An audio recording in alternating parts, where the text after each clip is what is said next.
본시의 표제는 여호와의 종 다윗의 시 인도자를 따라 부르는 노래입니다. 시편 중에서 여호와의 종 다윗의 시라고 표제를 붙인 시는 시편 18편과 36편이 있습니다. 다윗을 상징하는 좋은 수식어들이 많이 있지요. 골리앗을 무찌른 최고의 용사, 또 최고의 작곡자이자 연주자, 또 최고의 시인, 이스라엘의 최고의 왕. 다윗은 자신을 상징하는 여러 수식어 중에서 어떤 수식어를 가장 마음에 들어 했을까요? 아마 다윗은 하나님께서 자신을 종으로 불러주신 것을 가장 영예롭게 여기지 않았을까 생각해 봅니다. 사도 바울이 로마에 있는 성도들에게 편지를 쓸 때 자신을 이렇게 소개하지요. 로마서 1장 1절에 예수 그리스도의 종 바울은 사도로 부르심을 받아 하나님의 복음을 위하여 택정함을 입었으니. 로마에 있는 사람들의 자랑은 로마 시민권을 가지고 있다라는 것입니다. 바울도 나면서부터 로마 시민권자였지만 자신을 나면서 로마 시민권을 받은 바울이다라고 소개하지 않습니다. 바울은 예수 그리스도의 종이 될 수 있는 것을 가장 큰 명예로 생각하였습니다. 다윗도 자신이 하나님의 종으로 쓰임받고 하나님을 섬길 수 있다는 것이 가장 큰 은혜임을 그의 시들을 통해서 알 수 있습니다. 그래서 다윗은 오늘 시편을 통해서 두 사람을 비교하고 있습니다. 자신이 왕이 되어서 하나님을 두려워하지 않는 사람, 그리고 하나님을 왕으로 모시고 자신은 종이 되어 살아가는 사람. 이 두 사람을 비교하면서 이들이 어떻게 살아가게 되는지를 알려주고 있습니다. 본신은 하나님을 섬기는 사람이 얼마나 큰 복과 은혜를 누리며 살아갈 수 있는지를 깨닫게 해주는 지혜시입니다. 본시를 크게 세 부분으로 나눌 수 있습니다. 먼저 1절에서 4절은 하나님을 두려워하지 않는 사람의 삶입니다. 또 5절에서 9절은 주의 인자하심을 누리는 삶, 10절에서 12절은 두 삶의 대조적인 운명을 위한 기도를 드리고 있습니다. 이런 전체적인 내용과 구조를 기억하시면서 공동 번역을 낭독해 드리겠습니다. 악한 자의 죄는 죄의 속삭임뿐 하나님 두려운 생각은 염두에도 없다. 세상에 저밖에는 보이는 것이 없고 제 잘못을 찾아내어 고칠 생각은 꿈에도 없다. 입만 열면 사기와 속임수뿐이니 슬기 깨쳐 잘 살기는 아예 글러버렸다. 자리에 들어도 악한 짓만 궁리하고 나쁜 길에 버티고 서서 악을 고집한다. 야훼여, 당신의 사랑 하늘에 닿았고 당신의 미쁘심 구름에 닿았습니다. 당신의 공변되심 우람한 산줄기 같고 당신의 공평하심 깊은 바다와도 같사옵니다. 사람과 함께 짐승도 구해주시니 야훼여, 당신의 그 값진 사랑 어찌 형언하리이까. 당신의 날개 그늘 아래 몸을 숨기는 자, 당신의 집 기름기로 배불리 먹이시고 시냇가의 단물을 마시게 하시니 생명의 샘 정령 당신께 있고 우리 앞길은 당신의 빛을 받아 환합니다. 당신을 사랑하는 자들에게 한결같은 사랑 주시고 마음 바른 자에게 억울한 일 당하지 않게 하소서. 오만한 자들이 이 몸을 짓밟지 못하게 하시고 불의한 자들이 팔을 휘두르지 못하게 하소서. 악을 행하는 자들 저 넘어진 꼴을 보아라. 내 던져져 다시는 일어나지 못하는구나. 아멘. 인간을 만물의 영장이라 부릅니다. 인간은 치타처럼 빨리 달릴 수도 없고 코끼리처럼 크고 힘이 세지도 않습니다. 상어처럼 날카로운 이빨과 강한 턱도 없고 독수리처럼 하늘을 마음껏 날지 못합니다. 하지만 인간은 다른 동물과 차별화된 지능을 갖고 있고 다양한 도구를 사용합니다.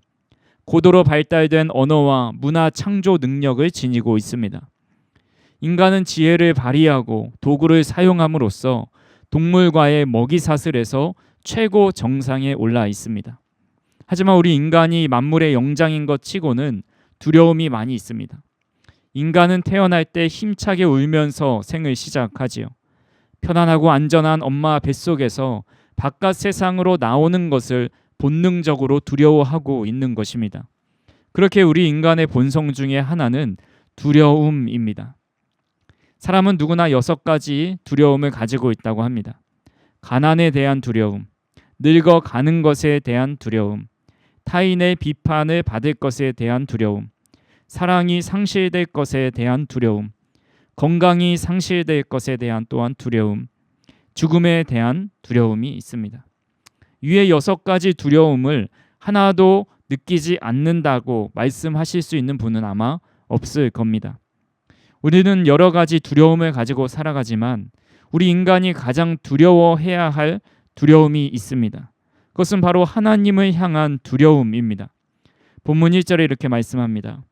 악인의 죄가 그의 마음속으로 이르기를 그의 눈에는 하나님을 두려워하는 빛이 없다 하니. 본문에 나온 두려워한다라는 말은 히브리어로 파하드입니다. 이것은 경외감을 뜻하는 표현입니다. 우리가 하나님을 경외한다는 것은 하나님께 감사와 존경의 마음을 가짐과 동시에 두려운 마음을 갖는 겁니다. 이 시대는 점점 하나님을 경외하는 마음이 사라지고 있습니다. 하나님을 믿지 않는 사람뿐만 아니라 하나님을 믿는 사람도 하나님을 두려워하지 않습니다. 하나님의 사랑만을 강조합니다.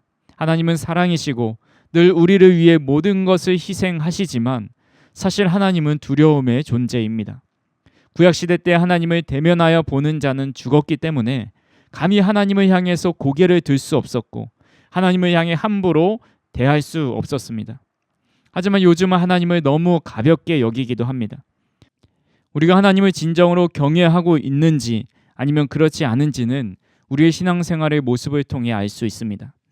말라기서에 보면 하나님을 경외한다고 하지만 그들의 행위에는 전혀 경외하지 않는 그런 사람들의 모습을 책망하십니다. 말라기 1장 6절에서 7절 말씀입니다. 내 이름을 멸시하는 제사장들아, 나 만군의 여호와가 너희에게 이르기를 아들은 그 아버지를 종은 그 주인을 공경하나니 내가 아버지일진데 나를 공경함이 어디 있느냐? 내가 주인일진데 나를 두려워함이 어디 있느냐 하나 너희는 이르기를 우리가 어떻게 주의 이름을 멸시하였나이까 하는도다. 너희가 더러운 떡을 나의 제단에 드리고도 말하기를 우리가 어떻게 주를 더럽게 하였나이까 하는도다. 이는 너희가 여호와의 식탁은 경멸히 여길 것이라 말하기 때문이라. 아들은 아버지를, 종은 그 주인을 공경하는데 너희의 아버지 되는 나를, 너희의 주인이 되는 나를 두려워하지 않느냐라고 하나님께서는 말씀하고 계신 겁니다. 하지만 그들이 말하기를 우리가 어떻게 주의 이름을 멸시하였나이까 라고 반문합니다. 하나님은 그들의 행위에서 그들이 하나님을 멸시하는 것을 지적하십니다. 하나님 앞에 제사를 드리기는 합니다. 하지만 더러운 떡과 눈먼 희생 제물을 가지고 옵니다. 이런 병든 것들을 너희 총독에게 드릴 수 있느냐라고 물어보십니다. 얼마 전에 우리가 추석을 보내면서 추석 차례상을 차리느라 아마 고생하신 분들이 계실 겁니다. 저도 어렸을 때 외할머니 댁에 가면 항상 차례상이 차려져 있는 것을 보았습니다. 차례를 드리고 나면 차례 음식을 나누어 먹습니다. 그런데 저희 가족은 차례상에 올라간 음식을 먹지 않았습니다. 저는 어린 마음에 저도 차례상에 올라갔던 그 음식이 너무 먹고 싶었습니다. 너무 먹음직스럽기 때문입니다.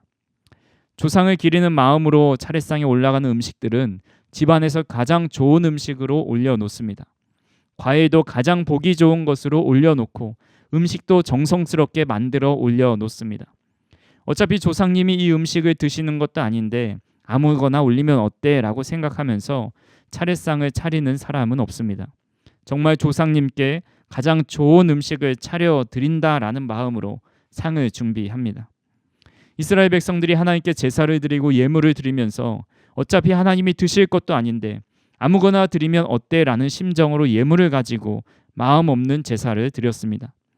이렇게 마음은 사라지고 껍데기만 남아서 신앙생활하는 사람의 모습을 통해서 하나님을 두려워하는지 혹은 두려워하지 않는지를 알 수 있습니다. 하나님은 하나님이 없다고 직접적으로 말하는 자뿐만 아니라 하나님이 없는 것처럼 여기며 살아가는 자들을 향해서도 악인이라 말씀하고 계십니다. 그렇게 본문에서 말씀하는 악인이라고 해서 예수를 믿지 않는 사람이라고만 생각해서는 안 됩니다. 저와 여러분들 또한 하나님을 경외하는 마음이 없다면 악인이 될 수 있다라는 것을 알아야 합니다. 우리가 하는 행동과 신앙생활에 하나님을 경외하는 마음, 두려워하는 마음이 있는지를 살펴볼 수 있기를 간절히 소망합니다. 이어서 2절에서 4절은 하나님을 두려워하지 않는 사람들의 특징에 대해 말씀하고 있습니다. 먼저 2절을 읽어보겠습니다. 그가 스스로 자랑하기를 자기의 죄악은 드러나지 아니하고 미워함을 받지도 아니하리라 함이로다. 악인이 스스로 자신의 죄악이 드러나지도 않고 미워함도 받지 않는다고 생각합니다. 이를 새번역 성경에 이렇게 번역해 놓았습니다. 그의 눈빛은 지나치게 의기양양하고 제 잘못을 찾아내 버릴 생각은 전혀 없습니다. 악인이 자신의 죄악을 드러나지도 미워함 받지도 않을 것이라고 생각하면서 뻔뻔하게 죄를 짓는 이유가 무엇일까요? 법이 자신과 멀리 있다라고 생각하기 때문입니다. 심판자가 멀리 있어서 자신의 죄악을 보지 못할 뿐만 아니라 죄값을 받지 않을 것이라고 생각하기 때문입니다. 고대 그리스의 철학자인 아리스토텔레스는 그의 수사학 2권 5장에서 두려움에 대해 이렇게 정의했습니다. 두려움은 파괴나 고통을 야기할 임박할 위험을 생각할 때 느끼는 일종의 고통 또는 불안이다. 여기서 핵심어는 임박함입니다. 아무리 큰 위험이라도 임박해 있지 않으면 걱정은 할지라도 두려워하지 않습니다. 예를 들어 사람들은 죽음 이후에 어떻게 되는지에 대한 문제가 가장 큰 문제이지만 눈앞의 작은 문제에 비해서 두려워하지 않습니다. 그 결과가 멀리 있기 때문입니다. 이처럼 악인들은 하나님은 멀리 계시다고 생각합니다. 아니, 하나님은 계시지 않다고 생각하기 때문에 하나님을 두려워하는 마음이 없고 자신의 죄가 드러나지도 않는다고 생각합니다. 하지만 예수님께서 마태복음 10장 30절에 하나님은 너희의 머리털까지 다 세신 바 되었다고 말씀하십니다. 우리가 일반적으로 머리털을 세려면 어떻게 해야 합니까? 머리를 붙들고 바로 머리 위에서 머리카락을 세워야 합니다. 물론 하나님은 일일이 세워보지 않고도 아시지만 비유적으로 보면 하나님이 바로 우리 앞에 혹은 우리 뒤에서 우리의 정수리를 바라보고 계실 정도로 가까이 계시다라는 겁니다. 하나님은 우리 곁에 계셔서 우리의 모든 행위를 보고 계십니다. 하지만 사람들은 죄를 짓고 그 죄에 대한 보응이 바로 오지 않아서 하나님이 내가 지은 죄를 보지 못하셨구나라고 생각합니다. 내 죄악은 드러나지 않을 것이고 하나님께 미움을 받지도 않을 것이라 생각하면서 뻔뻔한 눈빛을 가지고 생활합니다. 간절히 바라기는 하나님께서 늘 우리 곁에 계셔서 우리의 모든 행실을 지켜보고 계심을 알고 누가 보나 보지 않으나 동일한 모습으로 살아갈 수 있는 저와 우리 성도님들이 되기를 간절히 소망합니다. 두 번째로 3절 말씀입니다. 그의 입에서 나오는 말은 죄악과 속임이라 그는 지혜와 선행을 그쳤도다. 악인은 어떤 큰 죄악을 저지른 사람이 아닙니다. 죄악과 속임수를 말하는 사람이 악인입니다. 하나님께서 마태복음 12장 33절에서 35절에 이렇게 말씀하셨습니다. 나무도 좋고 열매도 좋다 하든지 나무도 좋지 않고 열매도 좋지 않다 하든지 하라. 그 열매로 나무를 아느니라.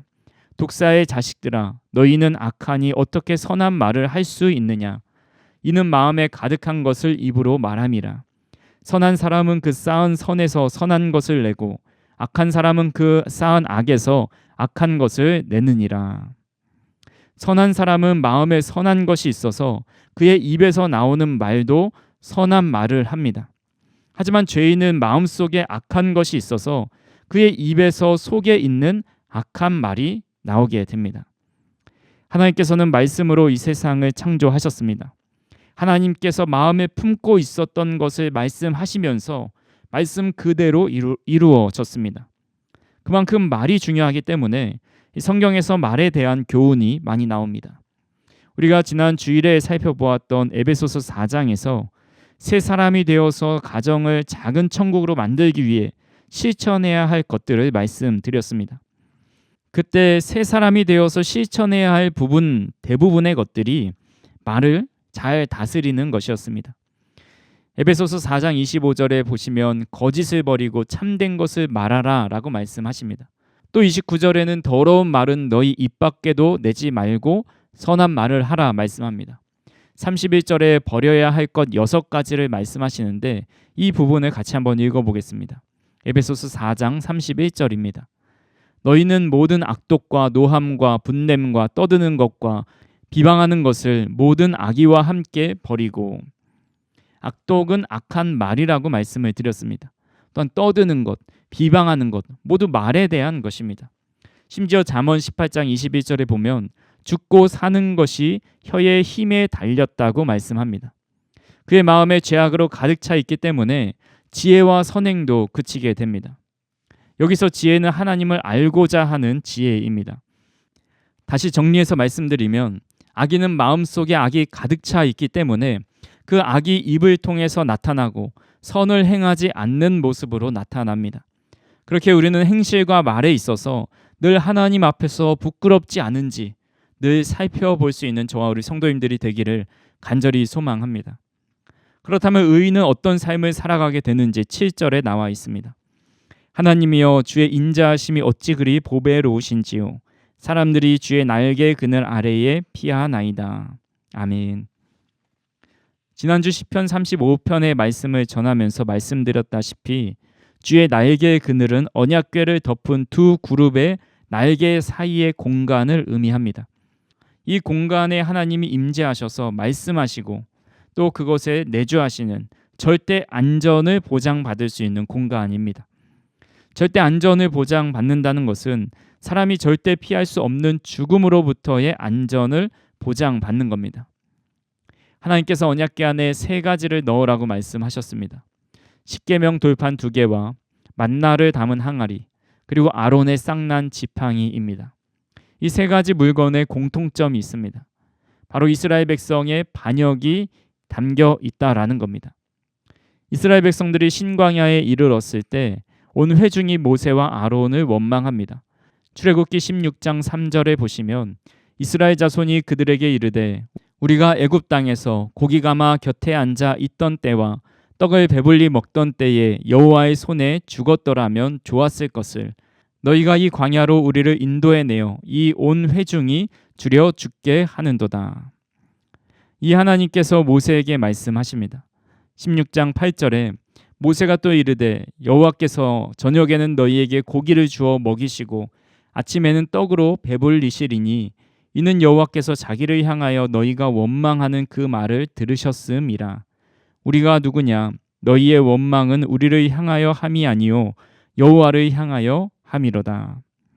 이스라엘 백성들이 먹을 것이 없어 불평할 때 주신 것이 만나입니다. 출애굽기 32장에 보시면 모세가 시내산에 올라가서 하나님의 말씀을 받는 사이에 이스라엘 백성들은 그 아래에서 금송아지를 만들어 섬겼습니다. 모세는 우상 숭배하는 이스라엘 백성들을 보고 하나님께서 주신 돌판을 집어 던졌고 결국 나중에는 자신이 직접 돌판에 하나님의 말씀을 기록해야만 했습니다. 10개의 돌판을 받았을 때 우상 숭배하는 아주 극에 달한 죄악을 저질렀습니다. 민수기 16장 17장에서 아론의 쌍난 지팡이 사건이 나옵니다. 이스라엘 백성 가운데 250명이 모세와 아론의 리더십에 반기를 듭니다. 결국 그렇게 반역한 사람들은 하나님께 벌을 받아 죽게 됩니다. 하나님께서 12지파의 지휘관을 불러 모아서 지팡이 12를 취하고 그 지팡이에 각자의 이름을 쓰게 합니다. 그 지팡이를 증거기 앞에 두면 내가 택한 자의 지팡이에는 싹이 나리라고 말씀하십니다. 다음 날 아론의 지팡이에 움이 돋고 순이 나고 꽃이 피어서 살구 열매를 맺었습니다. 하나님을 향해 원망하고 불평해서 결국 죽음에 이를 수밖에 없었던 이스라엘 백성들을 끝까지 구원하시는 은혜, 하나님의 두 날개로 품어서 보호하시는 은혜를 그 이스라엘 백성들에게 베풀고 계시는 겁니다. 그리고 신약에 와서 십자가의 은혜로 영원한 죽음에서 구원을 얻게 만들어 주셨습니다. 하나님만을 섬기는 의인은 죽음으로부터 보호함을 받아 영생을 누리는 삶을 살아가게 됩니다. 두 번째로 8절 말씀입니다. 그들이 주의 집에 있는 살찐 것으로 풍족할 것이라. 주께서 주의 복락의 강물을 마시게 하시리이다.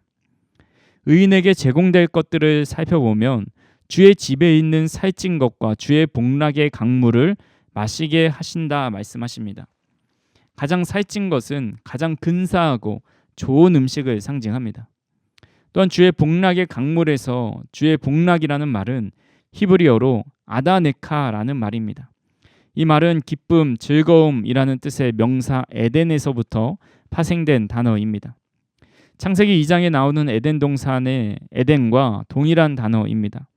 따라서 주의 복락의 강물은 하나님께서 에덴 동산에서부터 흘러나오게 하셨던 그 4개의 강을 암시하고 있습니다. 에덴 동산에서 발원하여 흘러넘치는 4개의 큰 강이 땅을 기름지게 하고 생명을 움트게 했던 것처럼 주의 날개근을 아래로 피하는 자들은 생명의 주인이시자 복의 근원이신 하나님의 풍성한 은혜로 인해 넘치는 축복을 누리게 된다라는 의미입니다.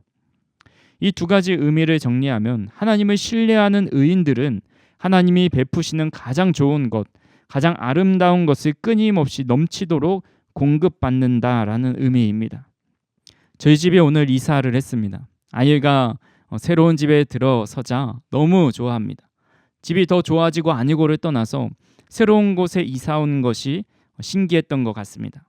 아이는 방 구석구석을 뛰어다니면서 이 집이 우리 집이야? 이제 우리 이곳에서 사는 거야? 라고 물어봅니다.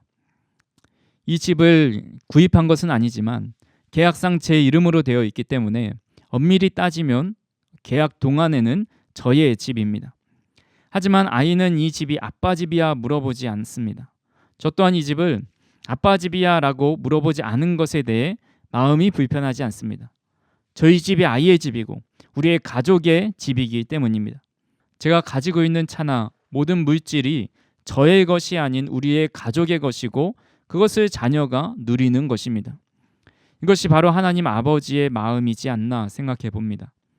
우리가 하나님의 자녀가 된다면 하나님의 것을 누리며 살게 하실 겁니다.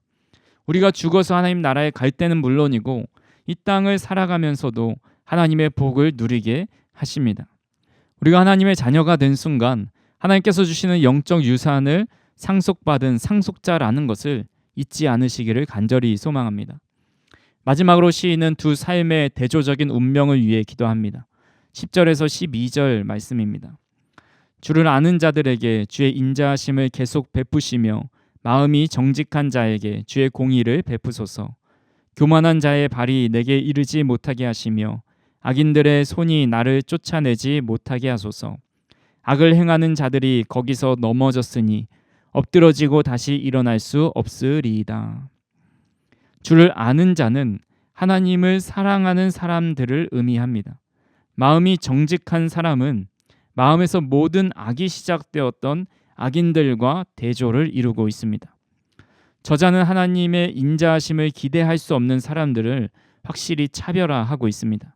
하나님을 알고 의를 추구하는 사람들만이 하나님의 자비를 바랄 수 있다라는 겁니다. 반대로 교만한 자들이 악한 관계로 의인을 무너뜨리려 해도 결국 그 계획은 실패되고 그들이 거기서 넘어지고 다시 일어날 수 없게 되기를 위해서 기도하고 있습니다. 다윗은 악인들은 반드시 하나님 앞에 징벌을 받아서 멸망당할 것을 확신하며 시를 마무리하고 있습니다. 지금까지 우리가 살펴보았듯이 하나님을 떠나 사는 삶이 얼마나 어리석고 무모한 일인지를 알게 합니다. 반대로 하나님의 날개 아래에 거하면서 복락의 강물에 잠겨 그 물에 몸을 맡기고 사는 삶이 얼마나 큰 축복을 받는 삶인지 또한 알려주고 있습니다. 지난 여름 해외 토픽 기사를 보니까 스위스에서는 강물이 워낙 맑고 또 유속도 빨라서 무더운 여름에 강물을 타고 헤엄쳐 출근하거나 퇴근하는 사람들이 많이 있다고 합니다. 그들은 퇴근 시간에 수영복으로 갈아입고 소지품은 방수 가방에 넣은 뒤에 물속에 뛰어듭니다. 물살에 몸을 맡긴 채 둥둥 떠있기만 해도 어느새 집 근처에 도착해 있다고 합니다.